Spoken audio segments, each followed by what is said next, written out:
choisir son tatoueur? Alors, comment choisir son tatoueur? Bah, ça dépend de plein de choses en fait. Ça dépend du style que tu veux comme tatouage, de ce que tu veux faire, un emplacement, ça dépend de ce que tu recherches. Et du coup, ça va dépendre aussi du talent du tatoueur aussi. Genre, si tu veux de l'old school, tu vas avoir quelqu'un qui fait de l'old school, quoi. Ouais, après, il y a des tatoueurs qui ont des spécialités, ou après, il y a des tatoueurs comme moi qui font un peu de tout. Du coup, après, voir du coup sur le book et sur les réseaux et tout ça, si le tatoueur il gère, quoi. Enfin, il faut pas se fier juste aux photos qu'on voit, il faut demander à avoir des tatouages qui ont été réalisés et cicatrisés aussi. Et après, maintenant, on se fait vite berner.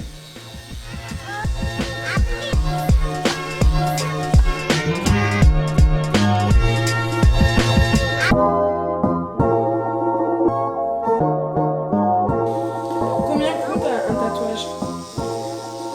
Alors, c'est un peu une question de merde. Mais un tatouage, ça va dépendre de la taille, du détail, de l'emplacement aussi.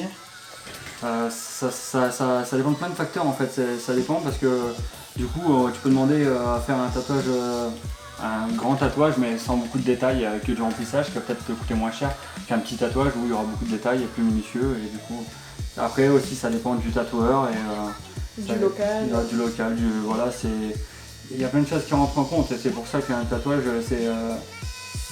le tatouage ça commence à être du luxe parce que justement il faut prendre en compte que derrière on a des charges à payer, on a de quoi donner à l'URSSAF, payer le salon et tout ça, donc forcément c'est ça qui prend en compte plus le travail du tatoueur et l'achat du matériel et tout ça, quoi.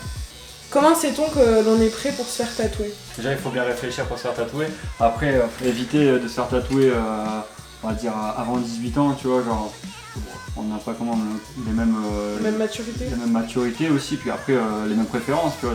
Tu peux te faire un Pikachu quand tu as 16 ans et en fin de compte le regretter quand on en aura 30, tu vois. Ça c'est des trucs. Après voilà, c'est des trucs il faut vraiment être sûr de son motif, quoi. Être sûr de son motif, être sûr de son artiste aussi. Et puis pas arriver à prendre le premier venu et faire le premier motif venu, tu vois, prendre un copier-coller sur internet ou dans un bouquin et le reproduire. Il faut avoir quelque chose de bien nourri, tu vois. Okay. On en parle de Toyoshi ou pas? On peut en parler si tu veux, y a pas de souci. Après, c'est quand on commence à être beaucoup tatoué, on peut se permettre d'avoir de la merde, tu vois. Il y a des tatouages que tu fais avec des paris, avec des meilleurs potes et tout machin, tu peux quand tu commences à être beaucoup tatoué et que ça commence à passer inaperçu. Forcément, si t'as que ça au milieu de la jambe ou au milieu du dos, tu vois, ou sur le cul, là ça commence à devenir un problème, tu vois. Après, ça arrive à un cover. Bah bon, pour arriver à mon niveau, tu vois, c'est une petite cover à faire de toute façon. Voilà.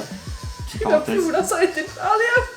Ouais. Au début, il était stressé et maintenant, il va plus vouloir arrêter de parler.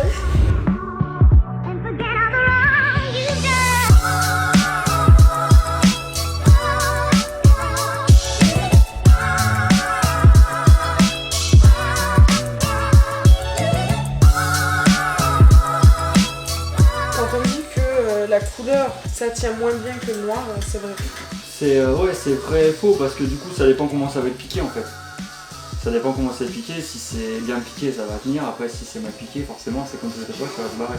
Après c'est sûr que la couleur il faut en faire davantage attention, tu vois, genre, tu peux pas avoir un tatouage en couleur et puis le laisser comme ça sans mettre de crème, sans en faire attention. Parce que du coup tu vas avoir des couleurs qui seront passées et compagnie. Donc après c'est sûr que dans le long terme du noir ça va mieux tenir que du bleu ciel ou des trucs comme ça. Donc forcément, si tu fais un tatouage aquarelle et maintenant, c'est sûr que dans 10 ans, peut-être ton aquarelle il se verra quasiment plus. Après, ça dépend de l'intensité aussi à laquelle il a été piqué, tu vois.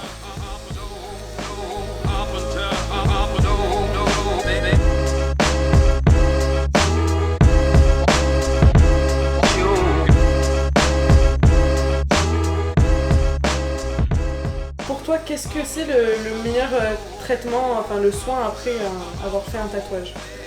C'est faire attention, simplement. C'est d'éviter le contact avec le soleil, le contact avec l'eau au maximum. Après, forcément, tu dois prendre ta douche. Tu vois, donc, si l'eau coule dessus, c'est pas un problème, mais par contre, il faut pas que ça soit baigné dans l'eau pendant des heures. Parce que après, c'est comme une blessure, quoi, tu vois, quand c'est humide, après, ça a du mal à cicatriser, ça devient blanc et voilà, tu perds l'encre et compagnie. Donc après surtout éviter le chlore et compagnie, tu vois, dans les jacuzzi, tout ce qui est jacuzzi, piscine, ça peut te défoncer un tatouage en 2-2. Après bon, il faut mettre de la crème tous les jours, 2 à 3 fois par jour pendant 2 à 3 semaines. Après, tout dépend aussi du tatoueur, chez qui tu vas te faire piquer. On aura tous des conseils différents, mais c'est approximativement les mêmes, tu vois. Donc, et puis après, chaque peau est différente. Ouais, chaque peau est différente. Des gens qui vont cicatriser en une semaine, tu vois, et d'autres qui vont cicatriser en un mois, tu vois, ça dépend. Après, c'est vraiment selon aussi tu as des maladies de peau ou si tu as des maladies comme le diabète, les diabétiques qui mettent beaucoup de temps à cicatriser, tu vois, ça dépend après. Donc,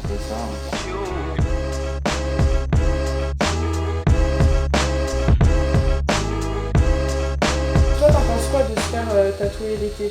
J'en pense que c'est bien. Parce que du coup les tatouages ont de la place parce que tout le monde pense que c'est mauvais. Alors du coup quand tu arrives l'été pour te faire tatouer, tu as toujours de la place. Donc ça c'est un avantage. Ouais. Et après c'est pareil, hein, c'est comme la question d'avant. Tu vois, c'est si tu fais attention, il n'y a pas de problème en fait. Si tu bosses l'été et que tu sais que tu vas pas aller te baigner le lendemain ou que tu vas pas prendre le soleil ou et compagnie, tu peux te permettre de te tatouer l'été. Tu vois, moi je me suis fait tatouer l'été parce que je sais que je bosse l'été. Du coup il n'y a pas de problème avec ça.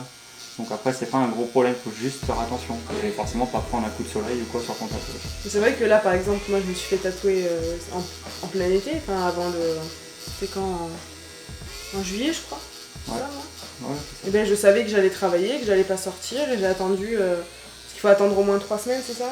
Oui parce que toi t'es une personne réfléchie et mature. Mais d'autres ne le sont pas. Oui. Ça m'est déjà arrivé qu'un mec se fasse tatouer un avant-bras complet et que le lendemain matin et le lendemain après-midi il va à la plage et qu'il prenne un coup de soleil sur son tatouage, tu vois. Ouais. Et ça arrive et pourtant c'est le truc que tu dis aux clients de faire attention au soleil et les gens ne le font pas forcément. Donc après si tu te fais tatouer l'été, il faut faire attention quoi.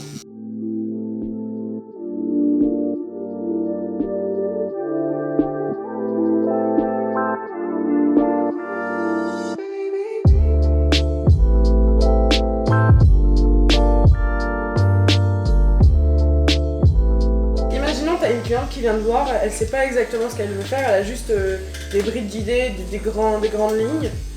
Est-ce que on est obligé de savoir exactement ce qu'on veut quand on vient faire un tatouage ou faut laisser part aussi à l'imagination du tatoueur Après l'idéal c'est d'arriver avec ses idées et justement de travailler avec le tatoueur et l'idéal c'est de travailler ensemble pour obtenir un projet final qui est cool, tu vois.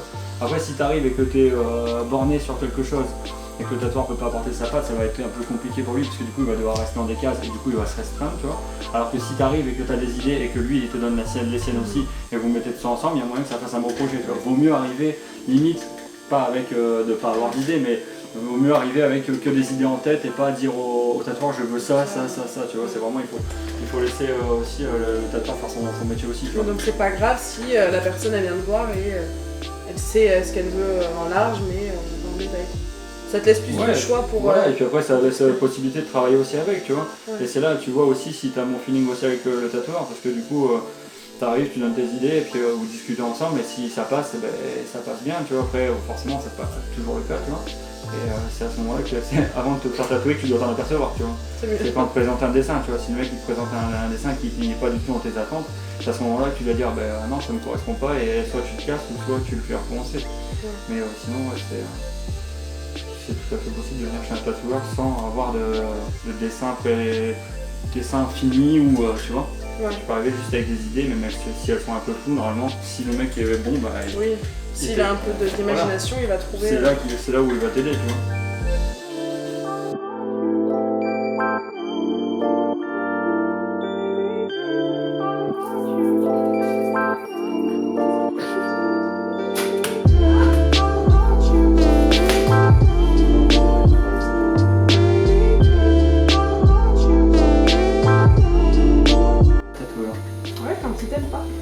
Alors oui, quand tu arrives dans le salon en ta tête de connasse, oui le tatoueur va faire plus mal, parce que c'est volontaire. Parce qu'avec ta tête de Yorkshire enragée, lui il a juste envie de te mettre une tannée, mais il peut pas. Alors donc qu'est-ce qu'il fait? Il appuie un peu plus fort sur l'aiguille. Et tu vois, du coup ça fait un peu plus mal, tu vois. Et c'est là qu'on voit la différence. Donc quand tu rentres dans un salon, tu fais un grand sourire et tu dis merci monsieur, d'accord? C'est bon là.